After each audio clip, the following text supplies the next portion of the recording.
Welcome! If you're tired of Snapchat constantly pushing friend suggestions or those new lens updates through notifications, you're not alone.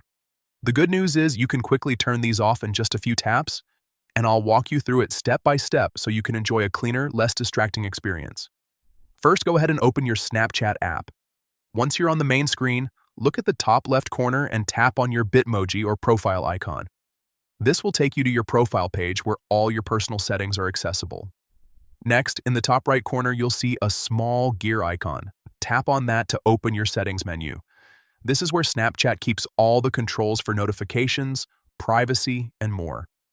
Now, scroll down a bit until you find the notifications option.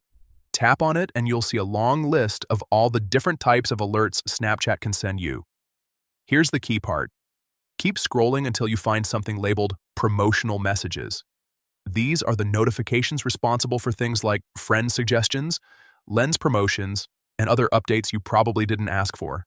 Simply toggle that option